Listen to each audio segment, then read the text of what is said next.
Hey guys, this is Manish और आप देख रहे हैं स्टडी प्लैनेट। आज हम बात करने वाले हैं ग्रेजुएशन के एक इंपॉर्टेंट टॉपिक के बारे में।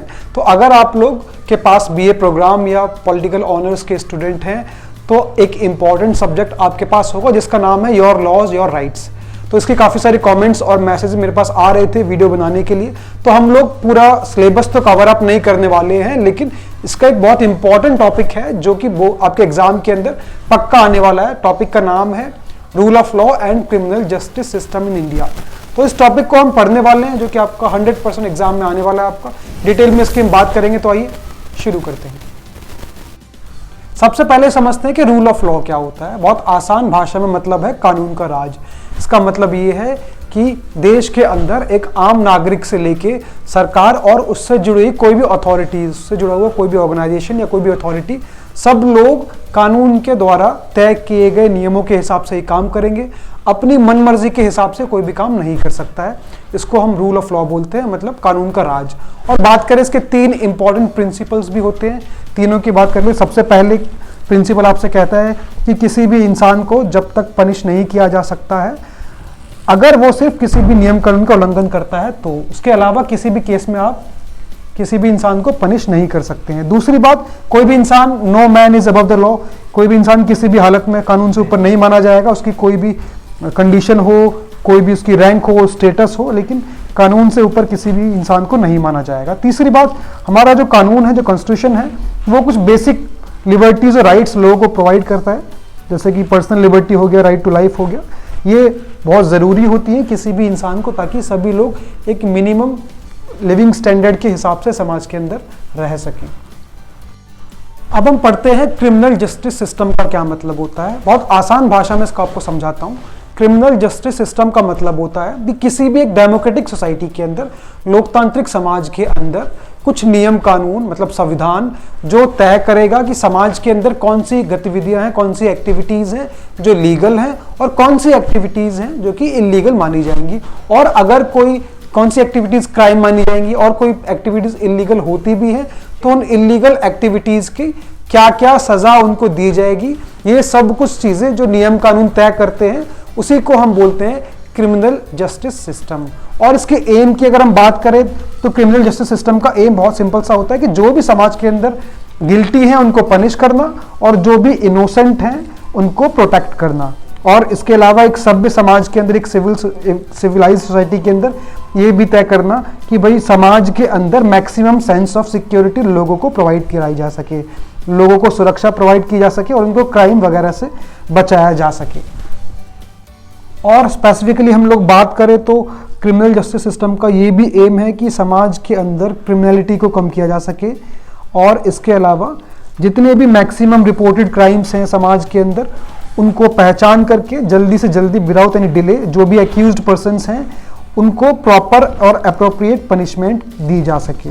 तो ये सारा इंपॉर्टेंट काम है किसी भी देश के अंदर क्रिमिनल जस्टिस सिस्टम का। हम बात करते हैं इवोल्यूशन की, evolution of criminal justice system in India.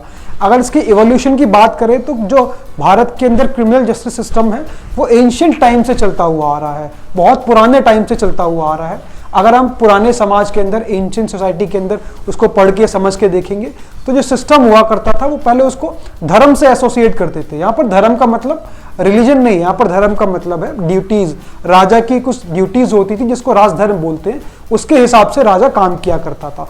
तो क्रिमिनल जस्टिस सिस्टम भी ऐसे ही काम कर रहा था एंशिएंट सोसाइटी के अंदर। राजा भी अपनी मनमर्जी से कुछ भी नहीं कर सकता था, कुछ सोर्सेज हुआ करते थे जिसके हिसाब से, कुछ सामाजिक नियम कानून हुआ करते थे जिसके हिसाब से राजा किसी भी राज्य को चलाता था। अब इसके सोर्सेज की अगर हम बात करें तो सोर्सेज कैसे हो सकते हैं, लाइक मनुस्मृति हुआ करती थी और भी बहुत सारी स्मृतिज हुआ करती थी, वेद पुराण भी हुआ करते थे। तो इन्हीं के अंदर जो रूल्स एंड रेगुलेशंस लिखे हुए थे समाज के अंदर, उसी के हिसाब से राजा की ड्यूटीज होती थी और उन्हीं को फॉलो करते हुए राजा उनको चलाया करता था।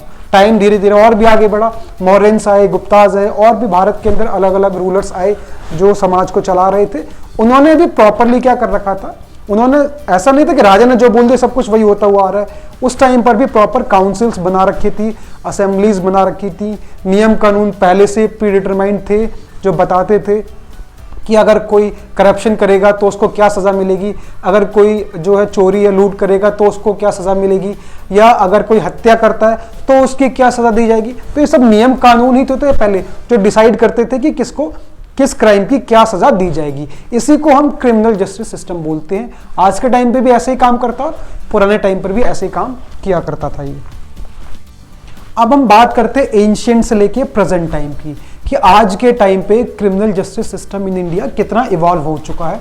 लेकिन उससे पहले आपको बता दें कि अगर आप लोग हमारे चैनल पर नए जुड़े हैं तो आप हमारे चैनल को सब्सक्राइब कर सकते हैं, जिसमें आपको पॉलिटिकल साइंस और हिस्ट्री से रिलेटेड बहुत सारी videos class 11, 12, graduation, post graduation की मिल जाएंगी। तो आप जिस भी सेमेस्टर में हैं, जिस भी क्लास में हैं, सिंपली आप प्लेलिस्ट जाके चेक करिए चैनल पे, आपको अपने सिलेबस के हिसाब से बहुत सारी वीडियोस मिल जाएंगी। और उसके अलावा अगर आप लोग पेड नोट्स या क्लासेस चाहते हैं तो उसके लिए आप हमें इंस्टाग्राम पे मैसेज भी कर सकते हैं।